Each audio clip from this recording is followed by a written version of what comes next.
eu planejei alguma coisa, mas eu prefiro muito mais fazer um papo, né? Daqui a pouco, se aparecer alguma coisa, a gente vai aí se adaptando. O importante é a gente agregar valor, né? Do que a gente cumprir o cronograma correto. Antes de mais nada, só vou me apresentar um pouquinho mais, assim, para quem não conhece, né? Então, sou casado com a Adriane Lacerda, pai do Victor e Luan. Sempre é importante, eu sempre trago minha família em primeiro lugar quando eu puder te falar, porque a gente tem sempre grato a nossa vida que a gente tem. Isso é um dos pilares para mim muito importante, a questão familiar. Contar um pouco a minha história, sabe? Eu comecei nessa área, foi uma virada de chave lá exatamente de 99 para 2000, parece que foi o bug do milênio, né, que mudou minha cabeça. Eu ingressei na faculdade de ciência da computação, né, sem saber nada, não era essa galera que já tinha um background antes da faculdade, não. Eu entrei na faculdade que eu aprendi, mas quando chegou lá e o orientador comentou, cara, você consegue fazer um monte de coisa com computador, assim, cara, aquilo para mim mudou bastante. Eu via aquela galera que entrava, já vinha do técnico ali, já sabia fazer um monte de coisa, e no meu caso eu não sabia, eu queria aprender, e foi aí que comecei a debulhar livros e livros e livros, né, estudando. E uma das coisas que me marcou bastante, eu tenho até aqui guardado, foi quando fui fazer meu primeiro estágio, né? E o Okita, eu gosto sempre de citar os nomes das pessoas, né? Foi meu primeiro gestor, e falou o seguinte, cara, você vai ter que criar um protocolo de comunicação para fazer com central telefônica, para fazer tarifação. Cara, eu tinha recém aprendido linguagem C. Falei, caramba, como é que eu faço esse bagulho? Ele chegou para mim e jogou isso na minha mesa. Até comprei os livros, ó, né, dos Richard Stevens. Tá aqui, ó. Jogou o livro para mim assim na mesa, tá aqui, ó. Vai aprender através de um livro como esse, cara. Então foi daí que eu comecei a escrever protocolo, e lá a gente tinha que fazer a construção do pacote mesmo, direto, até pacote RAW. E foi daí que comecei a interessar. Olha que interessante fazer isso com pacote, fazer aquilo assado, começar a mudar. E o meu interesse começou assim a ficar bastante aguçado de criação. Eu nem entendia muito de rede, só entendia que eu conseguia, sabe, construir tudo. Aí ia para a faculdade, o professor estava falando de TCP/IP, né, toda aquela parte de alto nível, mas para mim minha cabeça estava ali, sabe, eu conseguia criar o frame de internet inteiro. Aí começou a me entender se esse ataque em rede, antes nem sabia que era ataque, eram brincadeiras ali, a gente começou a fazer. Um outro ponto que também para a gente foi bem marcante, isso no ano 2000 mesmo, logo que eu entreguei isso daí, o Okita chegou para mim, cara, agora você tem mais um desafio, cara. Qual que é o desafio agora? A gente, para poder gerar essa tarifação, tem um operador de computador que fica o tempo clicando na tela e gerando um relatório. E, cara, a gente tem que automatizar esse processo. Cara, eu tô falando isso lá no início do ano 2000. Não tinha praticamente nada disso daí. E aí, o que eu tinha que fazer? Eu comecei a ter que estudar a API do Windows, né? Serviço de mensagem do Windows, assim, completo. Mensagem para cá, mensagem para lá. Cara, então foi daí que eu comecei a estudar. Hoje que a galera faz de maneira fácil, utilizando o tal do Selenium, cara, tivemos que escrever esse código inteirinho na mão, sabe? Mandando push mesh, send mesh, pegar o render da janela, fazer isso. Aí daqui a pouco começar a fazer aquelas brincadeirinhas com a galera de faculdade, de clicar no mouse, o botão iniciar ir para lá, para cá, começar a fazer a trollagem com a galera, essas brincadeiras saudáveis, assim, só para rir. E essa vontade comecei a entender, falei, caramba, a gente consegue virar o computador de ponta cabeça. Foi daí que a gente decidiu, lá em 2000, decidir, cara, eu quero trabalhar com segurança de aplicações mesmo, cara, porque, cara, eu quero saber cada vez mais como é que funciona o computador, eu quero aprender, assim, mais baixo nível, e, cara, comecei a trabalhar. Essa é uma fotinha dos prêmios que a gente recebeu em faculdade também. Foi daí que a gente construiu um software para gerenciar computadores na rede inteira. Na época, assim, cara, é um código, para mim, eu tenho um princípio ético muito forte, é um código que eu resolvi destruir, que era antes de falar de botnet. Então, a ideia era que acontece, eu conseguia, o que tinha na época, um Sub7, tinha um Backwardify, tinha esses aplicativos aí, cara, a gente conseguia fazer isso daqui controlando várias máquinas ao mesmo tempo através de um terminal, remotamente, né? Então, a gente conseguia usar isso para fazer uma aula no sentido de, na época eles falavam projetor, quase não tinha projetor, era muito caro um projetor é um preço de um carro na faculdade. Então, a professora podia chegar na sala, colocar lá os clientes, né, o server espalhado, ela mexia no mouse, todos os monitores mexiam ao mesmo tempo, cara, e conseguia controlar várias máquinas ao mesmo tempo. E tudo fazendo serviço de mensageria, assim, do sistema operacional. Caramba, cara, isso aí falei que, nossa, isso é muito doido, cara. Eu queria cada vez aprender mais, e foi daí que eu ingressei muito nessa área de estudo mais aprofundado. E não terminou a faculdade, cara, rejeitei uma proposta, formei muito bem na faculdade, eu gosto de estudar, formei com o primeiro aluno da faculdade, né, em termos de nota, assim, E só que eu não rejeitei uma proposta de trabalho. Falei, cara, eu quero estudar mais, cara. Uma proposta de trabalho muito alta para a época. Falei, não, cara, eu quero estudar mais. Eu apliquei aí para fazer o mestrado no Instituto Nacional de Pesquisas Espaciais. Fui pesquisar, cara, onde eu quero pesquisa, cara. Eu quero ter tempo para poder fazer rabiscar, escovar bit. E eu, na época, encontrei o INPE, né? E apliquei, porque tinha uma unidade de pesquisa do professor Montes, liderado pelo professor Montes lá. Caramba, a galera fazia umas coisas muito ninja lá. A proposta era muito legal. Eu falei, cara, eu quero estudar lá. Apliquei, né, no Instituto Federal. Foi daí que a gente foi aprovado, cara, e ali começou, assim, cada vez mais de baixo nível. Daí que começou o projeto RaniNet BR, lá junto com o pessoal do CERT BR. Trabalhei muito desde o início desse projeto, criação dos RaniPod, criação das RaniNets. Aí o meu mestrado, cara, que aí eu queria baixar mais nível ainda, eu queria estudar mais o kernel do Linux mesmo, assim, como é que funcionava. Foi daí que eu criei um módulo para poder fazer a clonagem no terminal remotamente, né? Quando o pessoal atacava um honeypot de alta interatividade, eu queria clonar exatamente tudo. Aí eu tive que estudar como é que funcionava, estudar as mensagens, estudar os modos de kernel e como é que colocava como é que interceptava as mensagens, né? A system call e como é que eu fazia isso para ocultar dentro de uma máquina. Então aí entra um princípio de rootkit, né? E eu queria também naquela época, assim, cara, se o cara invadisse uma máquina e se o cara rodasse um TCP dump na máquina, qualquer sniffer, eu não podia, eu tinha que fazer uma maneira de esconder o pacote saindo na máquina, porque se o cara percebesse que apertasse uma tecla, o pacote saía, eu tinha que ocultar aquilo ali. E foi rabisco para lá, rabisco para lá, estudando para cá. Falei, cara, chegamos a entender a FNet do Linux, implementa a TCP/IP inteiro. Cara, eu tenho que modificar esse negócio aqui de carregar automaticamente para colocar um ZIF lá. Aí eu tive que estudar como é que o Linux vai para lá, o pacote, sobe na TCP/IP, vai para uma fila para cá, para onde entram os firewalls, né? O checkpoint ali, todas as regras do firewall, onde os firewalls colocam nas camadas, né? No TCP/IP, onde fica cada regra, onde o NetFilter coloca os hooks dele lá, e para cá vai para a libpcap pega. Então, cara, eu tive que estudar isso e colocar uma maneira lá embaixo, cara, de forma que nem a libpcap, nem o tipo sniffer conseguisse pegar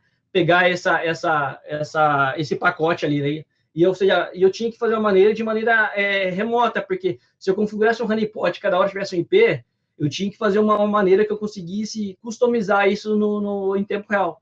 E foi daí que a gente fez a modificação na F-Traffic. Tem um artigo na internet, se quiser procurar, a gente procura aí técnicas de ocultação de tráfego de rede em honeypot, alta interatividade, joga no Google aí, tem um artigo que eu escrevo exatamente isso, né? Isso eu estou falando lá em 2002, né? Que a gente começou a trabalhar com isso daí. E, cara, e aí o conhecimento foi cada vez mais aprofundado. Cada coisa que a gente fazia, as RaniNet, honeypot, ferramenta para cá. Eu lembro uma vez que também estava fazendo uma implementação muito legal, cara. Eu costumo até trollagem mesmo, né? A galera usava muito a questão do Subserver na época, fazer essa brincadeira aí dos Slammer aí, de abrir CD, fechar CD dos computadores da galera, e a gente tá fazendo um client para poder colocar no Renedinho, usava muito Renedinho para fazer a baixa interatividade. Então, tipo, como é que a gente pegava? Colocar uma máquina ali, o client, o server, ficar analisando o tráfego, vou fazer uma regra de DS normal, né? Ó, tá mandando esse byte aqui, vou ver aquilo, manda isso para cá, responde aquilo.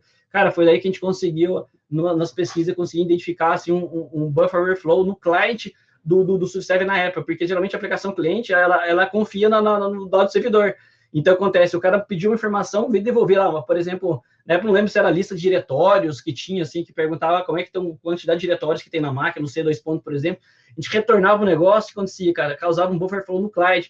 Então, o cara estava atacando a gente, na verdade, a brincadeira que a trollagem era, cara, você dava um buffer no cloud, então você conseguia ter acesso à máquina do cara que está tentando invadir a gente, cara. Cara, o negócio era uma trollagem, assim, muito legal. E isso começou a ficar aguçado para mim, cara.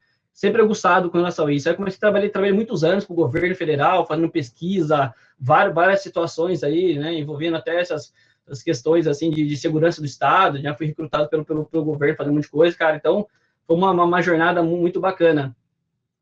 E um marco interessante, alguns marcos interessantes da minha história, foi daí já dando um salto muito grande, né? Então, foi a oportunidade que a gente teve. Eu trabalhei muito efetivamente no ASP do Brasil, assumi bastante responsabilidade, tempo e fora ali, de ampliação de capítulo, não somente no Brasil, espalhar os capítulos do ASP no Brasil, na América Latina também. Eu fazia parte do comitê de capítulos da América Latina para ajudar nessa abertura e ter a oportunidade de participar do Summit lá em 2011, né? Então, cara, foi muito legal. Levamos uma galera, esse cara, foi assim, foi o ápice da maneira. A gente estava lá em Portugal, tudo pago pelo ASP, ficamos uma semana lá dentro do hotel, assim, cara, imagina assim, cara, cada sala, cada casa, a galera tava discutindo um assunto, era a galera do browser, para decidir os rumos dos padrões. Cara, esse cara é um negócio assim de outro planeta.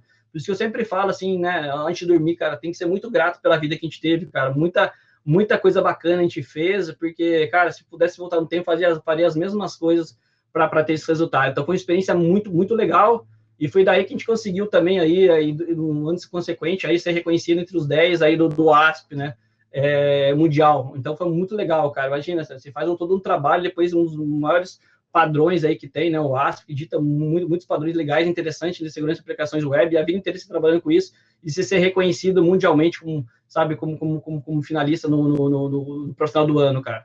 Então, para mim, cara, isso daí foi uma trajetória, assim, bem rapidamente. Então, hoje, só para não mexer agora, hoje eu fui incumbido aí de liderar essa área de AppSec da Compasso, em termos de prestação de serviço, justamente para a gente, colocar algumas coisas que funcionam com base nessa experiência. Já faz exatamente 21 anos que eu trabalho nessa área, assim, voltado, cara, a única coisa que eu fiz profissionalmente, assim, em termos de TI, só trabalho, não fui programador que virou desenvolvedor, não fui cara de administrador de sistema, nunca fui de suporte, cara, já entrei direto em segurança, desde a época de faculdade e a vida inteira trabalhando com isso aí, são 21 anos trabalhando com essa área, que a gente gosta bastante, e hoje a gente tá trabalhando, hoje eu tenho incumbido aí de liderar times de Green Team, né, que chama profissionais que atuam nos ciclos do software. Aderi essas cores, promovo muito essa nomenclatura de cores, gente que não gosta, cara, mas eu gosto muito que eu faço assim, líder. Então, comentar, então, com um cara que trabalha no ciclo do software, e Yellow Team pra gente são os desenvolvedores focados em correção de bug de código, sabe, muito legal, assim, cara, o cara que entende disso daí, tem os backlog, cara, a galera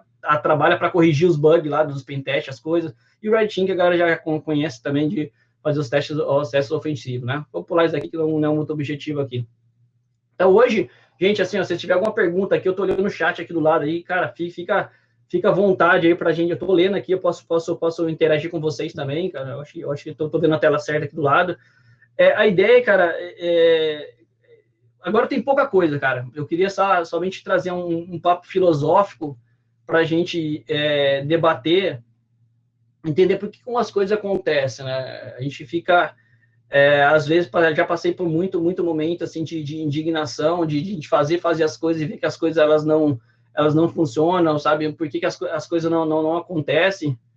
E aí eu trouxe aqui, eu comecei a pingar, assim, para montar uma apresentação com o Messi, vários picatinhos, assim, de slides que a gente apresentou em evento, né? Já falei coisa antes de 2004, mas eu trouxe 2004, foi o que eu tinha preparado aqui, mas esse assunto já vem falando antes, até em evento de segurança. Eu achei essa apresentação que eu fiz no GTS em 2004, eu apresentei assim, cara, por que os problemas ocorrem, né? Aí nessa apresentação eu trouxe até um e-mail lá do Aleph One, que foi postado na Bug Track lá em 98, ele lista várias coisas, que eu só trouxe 4 pontos, mas é muito legal dar uma olhada lá, e qualquer similaridade, assim, não é coincidência, é coisa que já é dito, já vem sendo falado, assim, há muito tempo, e as coisas acontecem, as coisas não mudam, é a mesma coisa. Então, ou seja, a primeira coisa que a gente tem que analisar, assim, por que as coisas acontecem? A gente tem que analisar a causa raiz, porque às vezes a gente tem que transcender um pouco essa questão dos bits e bytes para entender algumas coisas, para a gente poder encontrar soluções de forma que sejam efetivas. Primeira coisa, entende que a maioria das universidades não se preocupa com disciplinas voltadas para a segurança de computadores. É a tradução literal do texto, tá? Então, ou seja, vamos pensar assim, faculdade de computação, sistema de informação, algumas coisas que tem, cara, é a mesma coisa. Eu comecei a dar aula em faculdade com 23 anos de idade, lá em 2004, e várias vezes, assim, eu já peguei exemplos, assim, de professores anteriores que usava a lousa para colocar código, assim, mostrar como é que faz a implementação de aula, assim, né? E esquecer de apagar a lousa, o quadro branco, lousa. E aí chegar a usar o próprio exemplo que o professor estava dando para os alunos de tema de programação, usar na área de segurança do que não deve ser feito, né? Então, às vezes a gente começa a ver um processo do ovo da galinha, porque às vezes os próprios professores não têm o conhecimento em segurança, então a gente tá mudando o panorama agora, mas antigamente não tinha conhecimento de segurança, eles passavam programação. Gente, eu fui mais ciência da computação, não sei hoje em dia se continua igual, mas a parte de desenvolvimento de sistema é a parte mais complicada que tem. Hoje que eu digo para vocês, é mais fácil eu pegar um profissional que entenda, por exemplo, desenvolvimento e formar ele em segurança e infraestrutura, do que pegar um cara de infraestrutura e formar como um cara de segurança de AppSec. É muito mais simples, porque programação é uma coisa muito complexa, assim, muito abstrata, assim, o conhecimento. Então, na turma nossa lá, a minoria digamos assim, que formou esse da computação foi trabalhar com desenvolvimento na época, e a complexidade da galera rodar em lógica é muito alta, matemática, lógica, então a evasão é muito grande nessa voltada. Então lá não preocupa, a galera acaba passando assim, vão para assinar o básico, vão aprofundar, mas não é colocado em termos de segurança. Estou dizendo nem de segurança é uma disciplina isolada, não. Estou dizendo dentro do contexto, vamos falar de banco de dados, já fala de segurança de banco de dados, vamos falar de rede, já fala de segurança de rede, mas no contexto de explicar o que não deve ser feito. Os livros de programação também não tem. Hoje vamos pegar. Antes falasse muito de livro de programação, porque não tinha esse repertório de informações que a gente tem aí, né, na internet. Não tem essas listas, esses fóruns aí, você coloca como implementar tal coisa, já tem um monte de gente com sugestão. Cara, antes era livro que tinha que fazer. Mas vamos pegar hoje com a reutilização de código. Cara, hoje o que mais tem, gente, é pessoas aí pegando o código da internet, colocando ali, compilando, funcionando, integrando. E o que vai acontecer? Cara, funcionou e vamos embora. Tem muito isso, componentização, componente aqui, componentes atualizados, então tem que inventar até ferramentar SCA para poder analisar esses problemas de independência. Antes dizia assim a linguagem C insegura, né? Hoje até criar, eu acho que a Rush, não falar memória, para poder fazer uma modernização disso daí. Hoje, nesse caso, com a C insegura, porque tinha manipulação direta em memória. Hoje essas ferramentas, essas linguagens pseudo aí compiladas já tratam um pouco isso. E ele dizia que os programadores não pensam em ambientes multiusuários. Aí que tem uma grande sacada aqui. Antes, tudo bem, quando eu trato isso, questão de multiusuário, o que eu tenho que trazer para vocês? Cara, é perfis de mentalidades e interesses, né? Quando a gente chama de ameaça. Ameaça exato em segurança, aqui, o agente da ameaça é aquilo que tem um interesse em comprometer um sistema, né?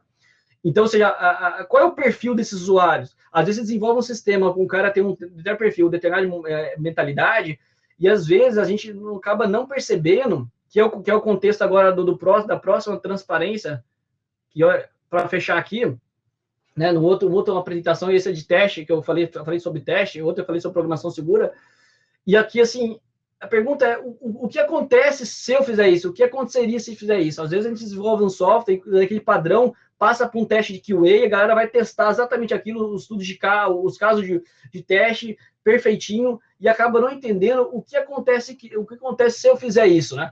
Porque, assim, o nível de você comprometer o sistema, cara, ele vai, assim, aonde você quer ir. Onde você quer baixar o nível, você baixar o nível. Daqui a pouco você consegue fazer hook de biblioteca, você consegue fazer hook de chamada de sistema, você consegue modificar muita coisa que o software fica de ponta cabeça. Naquele exemplo lá, quando eu comecei a estudar as mensagens lá de Windows lá, é um caso que me chamou atenção no termo de segurança, que era, a gente tinha muito sistema que fazia o controle de acesso através de uma aplicação cliente-servidor, né? Só que é o seguinte, as funções já estavam implementadas no cliente, ele só validava se o usuário e senha estava certo e liberar a função. Muitos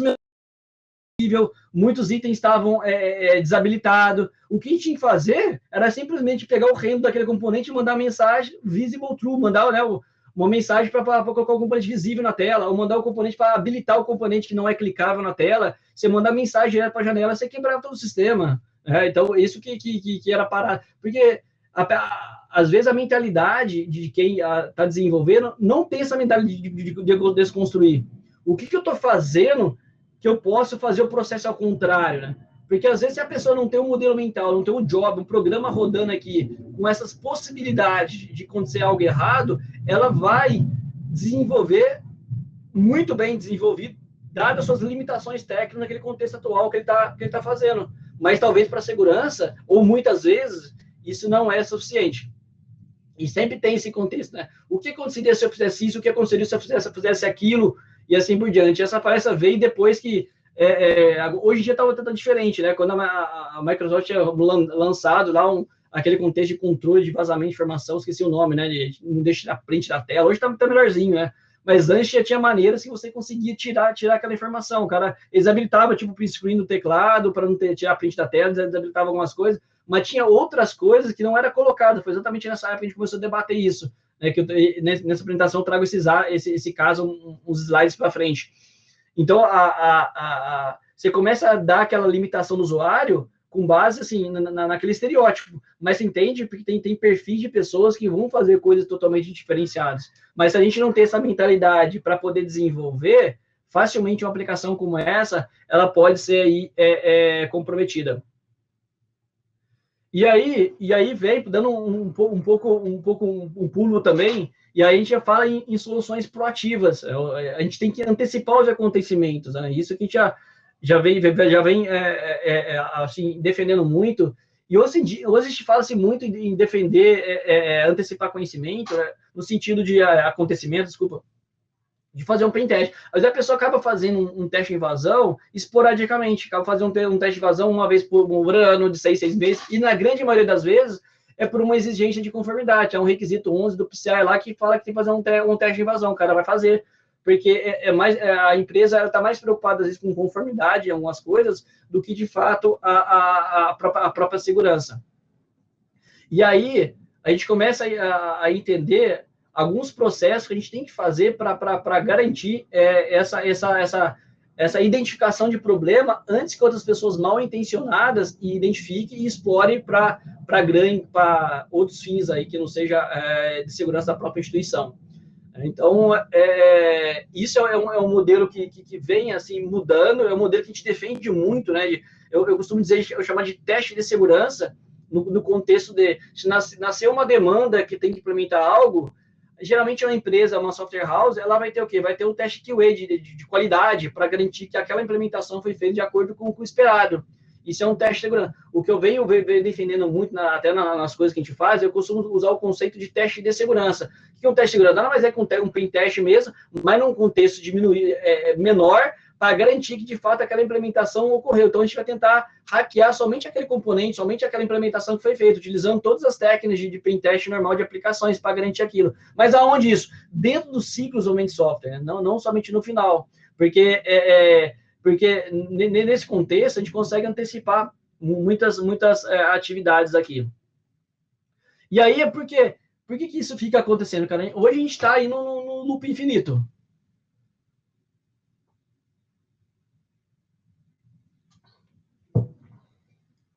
Ah, tô vendo um comentário aí, o Sérgio falou que foi bolsista no INPE em 2004, 2008, que é legal, cara. Nessa época aí eu tava no INPE, né? Porque o meu doutorado, eu saí de lá em 2000 porque eu não comentei, né? Eu fiz mestrado, terminei o mestrado, eu fui fazer doutorado também, lá no mesmo instituto. E sempre, nunca fui dedicado a estudo, não, sempre trabalhando. Eu vi também aqui, o Thiago falou de engenheiro de Kernel, que da hora. Ó, o Brunão, salve aí, o Adelmo, fera. O Sérgio, quando eu fiz o curso de Ciência da Computação em 2004, realmente a segurança de informação foi um pouco explorada, hoje tem bem pouco. Cara, a gente pode ir fazendo aí as perguntas aqui, gente, para a Helena aí, um salve pro Henrique também, cara. Então, assim, o que a gente consegue perceber? Que hoje a gente está no loop infinito. Está no loop infinito. Porque, às vezes, hoje a gente fala muito de web. Mas vamos pegar duas coisas bem simples que tem. SQL Injection e Cross-Site Scripting. Porque, assim, é os mais comuns que tem. Desde quando surgiu essa situação, vai acontecer a mesma coisa. E se a gente for analisar, um dia eu posso comentar com você, até foi parte da minha tese de doutorado, se a gente for analisar algumas coisas, tem uns padrões semelhantes em algumas situações. E grande parte das coisas são princípios muito simples. Chegou um momento, gente, que eu comecei a defender uma bandeira de que, cara, eu tinha que colocar segurança no wrapper, né? Colocar, tipo, uma segurança no meio do caminho, no framework. Como era lá, por exemplo, lá a proposta do WASP-ZAP, né? Tinha uma proposta muito legal, só a galera aderiu o modelo, não conseguiu desenvolver mais, cara. Se a galera quiser contribuir aí, cara, o ESAP, ele acredito eu, posso estar falando besteira, alguém pode falar aí no contexto, mas na época eu estava trabalhando na Dell, e eu tentava isso aí, cara, eu queria trazer, naquela viagem que eu fui para a Boas também, eu estava na Dell, trazer isso daí, porque se eu consigo colocar isso no meio do caminho no framework e falar o seguinte, cara, toda vez que for fazer uma chamada de banco de dados, utiliza esse método, essa função dentro desse framework, ou seja, eu garanto a segurança do framework, ou seja, fica uma camada, que nem um JDBC, um ODBC, né, os drivers de comunicação com banco de dados, você coloca uma camada no meio. Então, seja para quê? Para evitar que essas coisas não acontecem. Cara, o SQL Injection é a mesma coisa. Cara, a galera continua concatenando em vez de parametrizar as coisas, porque essas coisas começaram a entender, cara, isso não entra na minha cabeça. Não entra, porque isso devia ser abolido dos livros, da própria implementação, ó, tem sistema legal, sistema ligado, então, ou seja, muitas coisas estão tão inseguras. Que teve uma época, para ter uma noção muito legal, né, naquela época que eu estudava, foi daí que eu tenho um momento da minha vida, eu usava sempre Linux. Aí eu mudei para usar o OpenBSD. Porque eu comecei a estudar o OpenBSD, eu usava o OpenBSD até como desktop. Hoje não, hoje para sistema operacional é qualquer um, né?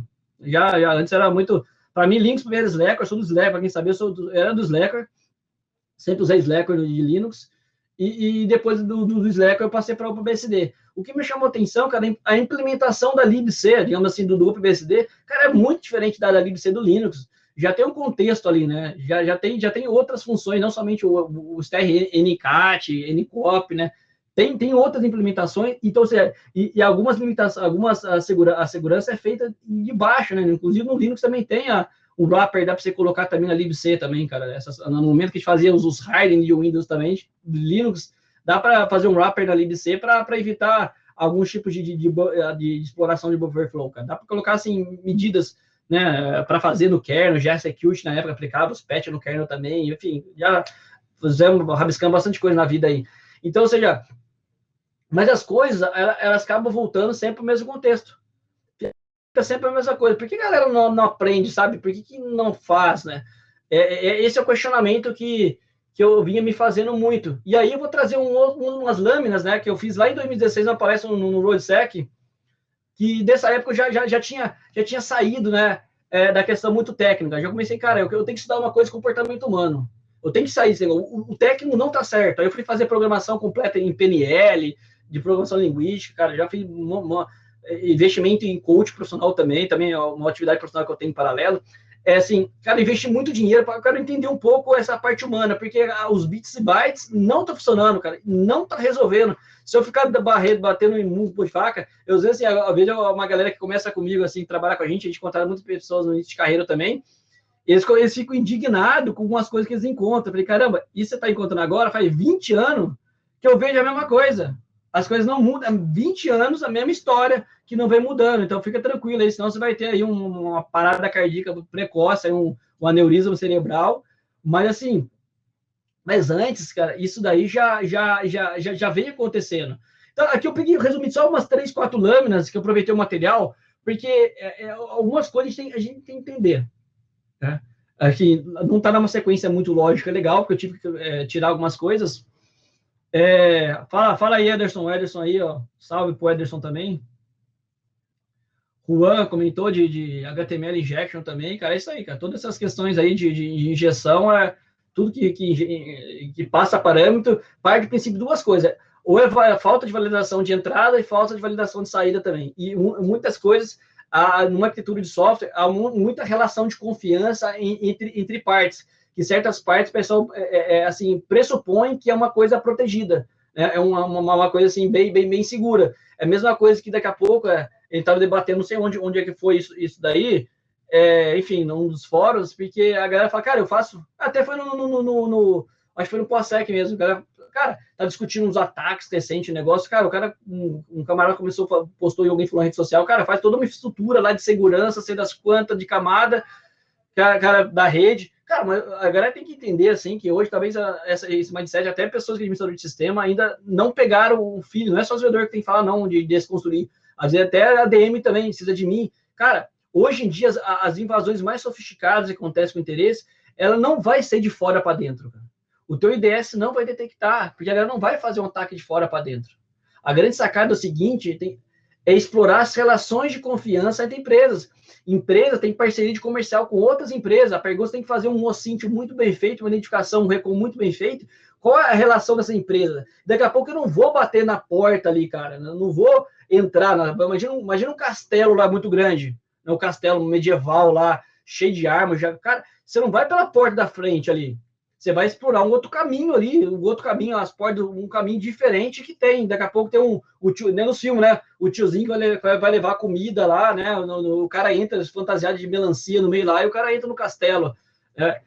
O famoso fala da cavalo de Troia, né? Aí entra dentro do cavalo, estabelece uma relação de confiança, depois vem um ataque, né? Então, onde eu quero chegar com isso? Às vezes tem muita relação de confiança entre empresas, e a grande sacada é entender a relação de confiança. Às vezes você explora essa empresa você faz um stepstone para dentro de onde você quer chegar. Porque, agora, vamos entender algum conceito, né? Tá entregando idade, cara, falando lâmina, cara, que da hora, cara. Cara, eu falo, ô Filipão, fala uma coisa, cara, tem 40 anos com mentalidade e sangue de vencer 17 anos de idade, cara. 40 anos, cara, entendeu? É isso aí, cara. Isso aí que importa, cara. Isso que importa, né? Não, tá louco, cara. Eu vejo muita pessoa da minha idade, o cara já tá um passo para ser enterrado, o cara tá morrendo na cabeça dele, não pode. Cara. Você tem que. E vejo muita pessoa, tá, muita molecada aí que não tem sangue nos olhos para vencer na vida, né? A gente sabe o futuro de pessoa assim, né? Então, ou seja, vamos pensar uma relação. Por que as coisas não acontecem? Cara, a gente tem que sair da indignação de algo e entender alguns aspectos. Cara, o que é mais importante para uma pessoa tá trabalhando, um desenvolvedor trabalhando lá? Cara, você acredita que é mais o quê? A atividade que ele vai exercer, manter um padrão daquilo que ele faz, para entregar qualidade, ou de fato garantir a sobrevivência dele na face da Terra? Porque vamos pensar o seguinte, gente, a relação de convívio. Por que uma pessoa trabalha? Ela trabalha para ter recurso financeiro, na racionalidade. Recurso financeiro para quê? Primordialmente, pegar a pirâmide de Maslow lá. Para garantir os requisitos base de sobrevivência. O alimento é um deles. Por que o alimento gera energia que mantém o corpo ativo. Então, se você. Todas as decisões baseadas hoje com base na sobrevivência. Qualquer decisão é base na sobrevivência. Depois você começa a colorir o livro da vida. Mas se o cara está ali no confronto, ele tem que defender algo e garantir a sobrevivência dele, o que vai acontecer? Cara, ele vai garantir a sobrevivência dele. Vai entregar projeto, vai fazer de qualquer jeito, vai entregar no prazo, porque a pressão é grande. Não tem como competir alguma situação como essa, gente. Ele tem que entender, porque ele tem que garantir o dele ali dentro. É uma coisa que a gente tem que entender essa lógica para poder hackear essa lógica. E aí a gente começa a entender, não, as decisões são tomadas aí com base na sobrevivência. Então, se a gente for entender assim o ciclo de fluência, imagina, cara, você tem que, se você quer hackear um processo para melhorar, o que eu costumo dizer? Eu uso muito o termo hackear, né? Qualquer processo na vida ele pode ser hackeado, biohacking, né? Qualquer. Então, ou seja, a gente tem que entender assim como é que funciona algo para a gente poder encontrar uma lógica diferente ali dentro para fazer uma engrenagem funcionar. Então, se a gente entender que, por exemplo, as pessoas elas não trabalham sozinhas, elas se relacionam em grupo, tem uma lógica ali, né? Entenda-se que essa relação ela vai ser mais importante em termos de sobrevivência do que propriamente dito aí a atividade que ela vai funcionar. Então, assim, vamos pensar o seguinte, né? Já perceberam que acontece muito hoje em dia, assim, né? Hoje não, né? Questão de pandemia, né? Você trabalha numa empresa, tem muita gente trabalhando junto, tal, a pessoa trabalha num projeto, uma coisa, a tendência da pessoa fazer o quê? Ela vai sair, vai almoçar com a pessoa, o grupo dela, assim por diante, ela não vai sair daquele contexto, aquele contexto é protegido para ela.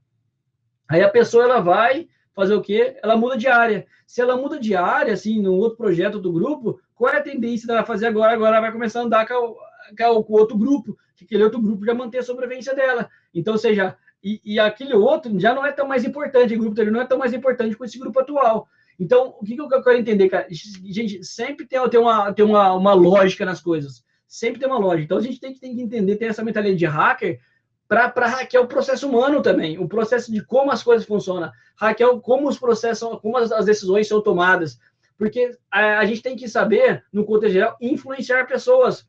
Você tem que influenciar a pessoa a tomar decisão, você tem que influenciar uma pessoa para a questão do projeto. Então, a gente segue um outro pressuposto que as relações são, primordialmente, elas são baseadas em interesse e necessidade.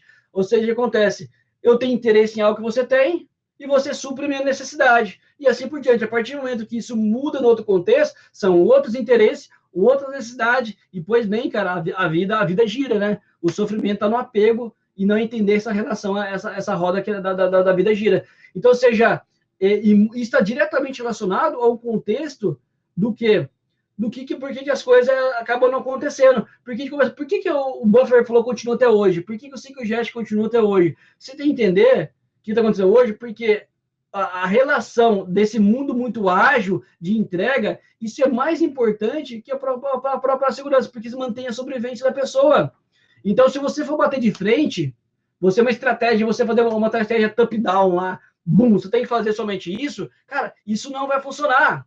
Isso não vai funcionar. A situação, você tem que ter uma estratégia bottom-up e top-down, um ciclo de influência.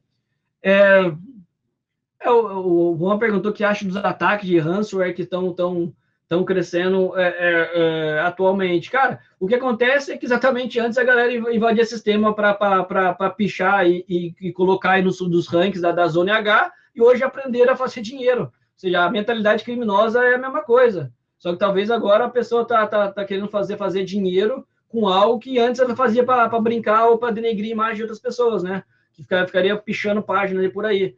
Lembra? Antes da época, gente, assim, cara, eu comprei muito esse mercado, assim, né? Com outros olhares também, né, cara? E, cara, tem 6 histórias de muita gente por aí. Mas, assim, teve um grupo, vou citar nomes, que a galera era o ranking dos ataques na década de 90, sabe? Final da década de 90, início dos anos 2000. Cara, no Zona H, essas plataformas que tem, cara, é o top do bagulho, cara. Como é que a galera hackeava, velho? Era o plugin do front page. O front page tinha um problema lá que se você abrisse o client do front page, conectasse com o servidor do front page, você conseguia editar a página direto. Cara, isso aí a galera começou a pichar a página aí direto e reto, só automatizando esse processo. E não ganhava dinheiro com isso. Só ganhava o ego de aparecer no ranking lá do negócio né, tá ranqueado. Hoje em dia a galera tá fazendo dinheiro, infelizmente essa a minha explicação. E a situação parte do princípio, geralmente, da falha humana.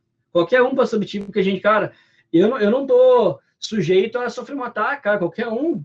Cara, não é porque a gente trabalha com segurança que a gente não é vulnerável, cara, a gente é ser humano e qualquer outra. A gente pode saber a teoria do negócio, mas na prática, ela muda muita coisa, sabe? Qualquer um de nós pode sofrer um ataque, ser hackeado e clicar numa coisa, mesmo que não sabendo, porque isso tem a ver com o quê? Tem a ver com o ser humano, né? Tem a ver lá com se a gente for analisar assim na questão do contexto cerebral, lá o cérebro é o triuno que fala, né? O neocórtex, né? O sistema límbico e o sistema reptiliano, cara, as decisões são tomadas pelo sistema límbico, emocional. Então, se você gera emoção para a pessoa vê vantagem naquilo, ela pode ser utilizando aí até as estratégias dos 7 pecados capitais ali para poder você influenciar uma pessoa a fazer algo, mas basicamente é isso daí. Então, voltando aqui, gente, se a pergunta, pode mandar aí, gente, aqui a gente está aqui para contribuir.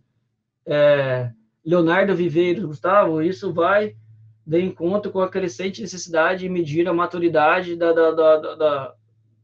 das empresas terceiras, ainda mais com a natureza do LGPD. Não, exato.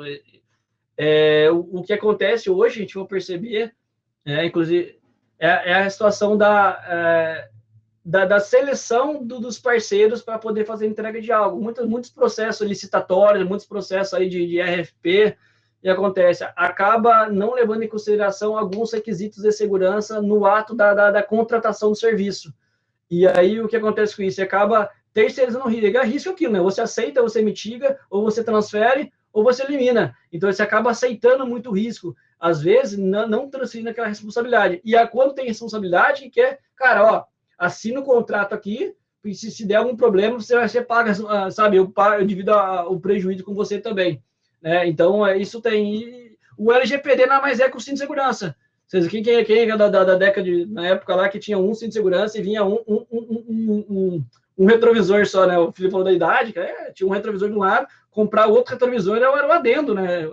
Era um acessório, né? Imagina. E o cinto de segurança é aquilo ali, né? Que vinha aqui, né? Já ouviu falar disso aí. E o cinto de segurança, o que acontece? Cara, e como é que a galera começou a usar cinto de segurança? Pagando multa, né? Vai daqui, senão eu vou te multar. Hoje acaba. Tem gente que quer confrontar o sistema. Cara, mas hoje em dia, assim, por exemplo, eu fui tão educado desde a infância lá, por causa disso, usar cinto de segurança, que, vou dizer assim, que hoje eu não sinto não consigo dirigir carro sem segurança. Parece que eu vou sair voando, sabe? Porque imagina, a penalidade, porque, ou seja, a gente vai tomar decisão com base em quê? O operador pelo prazer. né? Exatamente isso. Ou a gente vai afastar da dor ou vai aproximar do prazer. Né? Então, ou seja, a administração igual essa é uma dor com base no o aprendizado com base na dor. E a repetição de atos gera uma cultura. E às vezes a cultura ela precisa ser de fato penalizada, as pessoas precisam ser penalizadas, porque algumas pessoas só aprendem quando perde algo ou quando sofre algo para poder tomar decisão na vida. Então a pessoa vai tomando prejuízo, chega um momento de fazer o quê?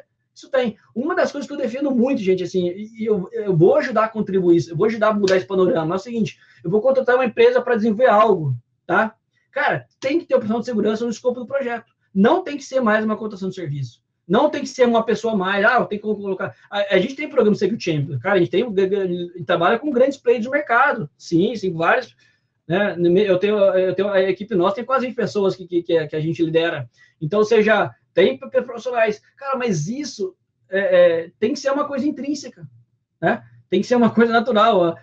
Nesse projeto eu preciso de tantos dev, tantos tester, tantos QA, você quer Scrum Master, PM. Cara, boom, tem que ter X profissionais de segurança. E isso a gente tem que defender, gente, sabe? É assim que a gente vai mudar. A gente vai mudar a partir do momento que a gente está dentro de uma empresa que desenvolve algo e a gente começar a implantar essa sementinha dessa cultura para a gente poder entender, sempre levando em consideração esse slide que está aí, que as relações são baseadas em interesse e necessidade, ou seja, se você não supriu necessidade ou interesse de alguém pela qual você quer influenciar, ela não vai comprar a sua ideia, e você vai ficar batendo de frente aí, sem parar.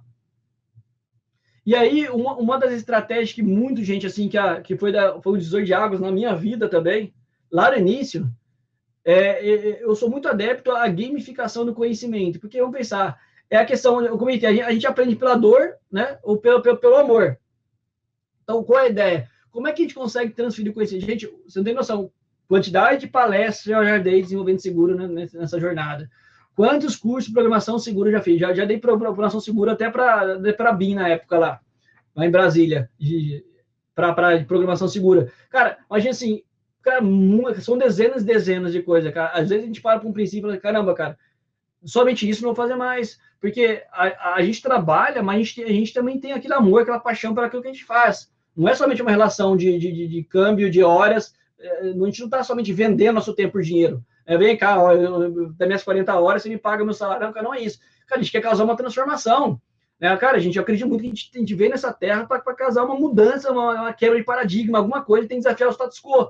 A gente tem que mudar, gente, cara. Se a galera quer mudar o cenário, cara, tem que confrontar o sistema de maneira organizada. E uma das coisas é a questão da gamificação. A gente sabe que hoje em dia, cara, a molecada hoje já começa no videogame, joguinho de celular. Sabe? Se você entender como é que a natureza humana tá envolvida, igual a Darvian, cara, o ser humano que mais se adapta às mudanças, que mais sobrevive. Então, às vezes, fica os dinossauros querendo confrontar o sistema dos mais novos, que os dinossauros que não entram no sistema, eles não jogam nem videogame, não entendem aquilo ali. Cara, eu jogo videogame com meus filhos. Não entende? Como é que você vai entender a cabeça do novo se você não está dentro do sistema dele? Você não vai entender. Então, como é que você vai querer mudar algo se você não está dentro do sistema? Cara, não vai mudar. Então, ou seja, a gente entende que a geração hoje, a gente está plantando agora, quem sabe daqui a 10 anos a gente não tem mais no overflow. Quem sabe daqui a 15 anos não existe mais 5 injection. Mas se a gente não acreditar que esse momento isso vai acabar, e se a pessoa pensar assim, é bom ter... Sabe que é o pensamento de mente pobre? Mente pobre pensa assim, cara, é bom ter porque eu tenho emprego. Cara, se você pensa assim, velho, você é um inútil na tua vida. Você não sabe fazer outra coisa. Não é assim que tem que pensar, eu vou sujar a rua porque vou dar emprego para pagar e limpar. Cara, não é assim, cara. O mundo se adapta, tem outras maneiras de a pessoa se exercer outras atividades profissionais. Então, ou seja, a gente tem que entender que a gente está no momento da gamificação do conhecimento, gente. Essa é a hora, porque as crianças aprendem assim, as escolas que não se adaptam um pouco à era tecnológica, no raciocínio, não tem. Cara, eu jogo às vezes Fortnite com meu filho, cara, eu não consigo acompanhar, tem 7 anos de idade, eu não consigo acompanhar o tanto que ele consegue construir os negócios tão rápido, a gente começou a jogar junto. Aí eu me preocupo, falei, cara, será que meu cérebro tá atrofiando, cara? Cara, eu tô muito lerdo, eu não consigo acompanhar a velocidade que o cara aprende. Cara, tá muito acelerado o aprendizado hoje em dia. Por quê? É a questão da gamificação. Por que gamificação, gente? Porque quando você conquista algo, gera dopamina. E a dopamina é o neurotransmissor do nosso sistema de recompensa cerebral. Então, é o ato de você ganhar. Se você a pessoa está fazendo algo, ela não está sentindo ganho que ela sentir prazer, a dopamina também é uma das bases do prazer, ela não vai continuar fazendo. Então, você tem que dar dose de dopamina enquanto a pessoa está aprendendo. Se você quiser desenvolver pelo amor, é isso aí, cara, pelo prazer, é por aí. Então, a gamificação, a pessoa batendo meta, ela vai sentindo que ela está crescendo. É como você pegar uma meta grande. Eu costumo dizer o seguinte, né? Tem uns processos de coach que ajuda as pessoas também transição de carreira. Cara, você tem um sonho de vida, certo? O teu sonho lá que você quer fazer, não importa, tem que ser grande, o sonho tem uma coisa de conquistar. Você pega o teu sonho, você divide em objetivos. Objetivos são milestones grandes. E cada objetivo você divide em metas. Cada meta tem suas ações. Então você sabe se vai acordar hoje, a ação que você vai fazer agora vai afastar ou vai aproximar da meta do teu sonho. Cara, você toma uma decisão na sua vida.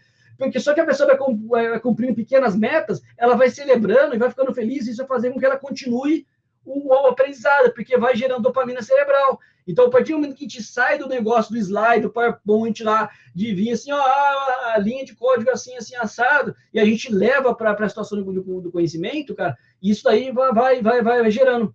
Cara, e eu juro para vocês, gente, eu sou fruto de Wargame, que naquela época, quando eu comecei a estudar, tinha duas plataformas muito grandes, talvez a galera que é dos mais antigos aí deve conhecer.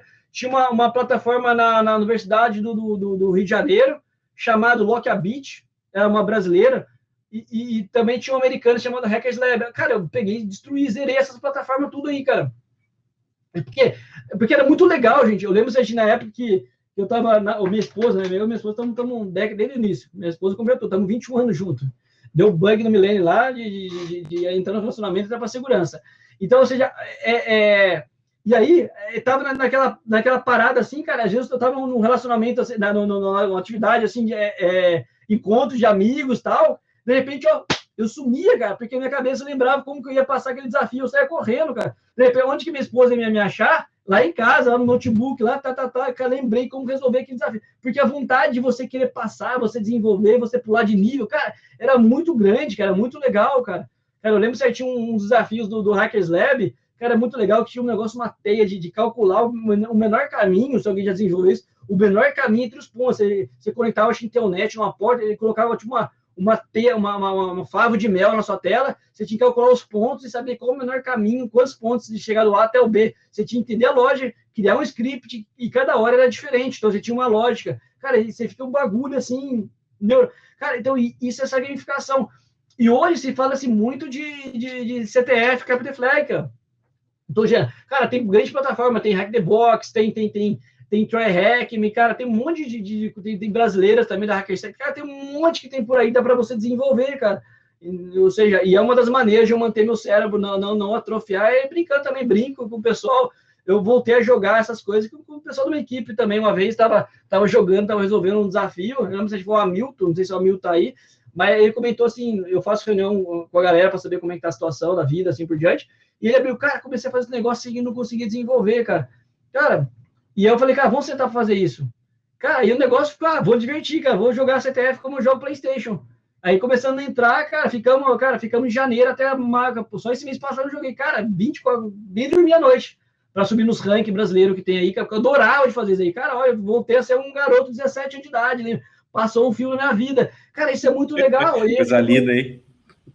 E aí, Felipe, eu comecei a ver que nessas plataformas, eu não conhecia, sabe aquele negócio que, quando a gente está dentro do sistema, a gente não conhece o sistema como um todo, né? Cara, o que tem de treinamento, tem capacitação, né? Tem coisa muito legal de cursos ali que você vai aprendendo, gamificando o teu conhecimento, cara. Tem coisa muito legal. Então, hoje eu defendo muito gente, cara, para criar essa mentalidade, desconstruir um software, uma mente hacker, a melhor ferramenta que hoje em dia tem para te levar para aqui o desenvolvimento são os CTFs que tem por aí, né? Então, hoje eu brinco mais CTF, hoje eu não brinco não faço bug bounty, porque eu não tenho interesse. É brincar só, não quero ganhar dinheiro com isso, não. Eu quero brincar mesmo, sabe? Para mim, CTF é que nem jogar PlayStation. Ou eu brinco CTF aqui, ou vou jogar PlayStation com meus filhos, né? Tem 2. Então, ou seja, o que a gente precisa agora entender, gente, se a gente não gamificar, inserir esse chip de mentalidade de hacker na galera, e aonde vai começar com isso? Gente, vai começar com a equipe de segurança. Porque a teoria é fácil, você chegar, cara, eu consigo fazer isso, né? Cara, entra nos desafios desses, vai fazer negócio, não lê o write-up, cara, e mete bala aí para você poder se desenvolver e você poder aprender com relação a isso. Depois você entende o modelo, você começa a replicar onde você trabalha. Você pega vários desafios lá, cara, eu quero entender algo sobre buffer flow. Cara, tem desafios específicos buffer flow que você pode indicar para as pessoas, para elas aprenderem. Tem desafio de cycle injection, tem desafio de cuidar das vulnerabilidades gerais aí que tem. Então, você começa a deixar de maneira lúdica, né? Maneira assim, mais simples a situação aí do conhecimento, cara. Muito obrigado aí, conta com a gente.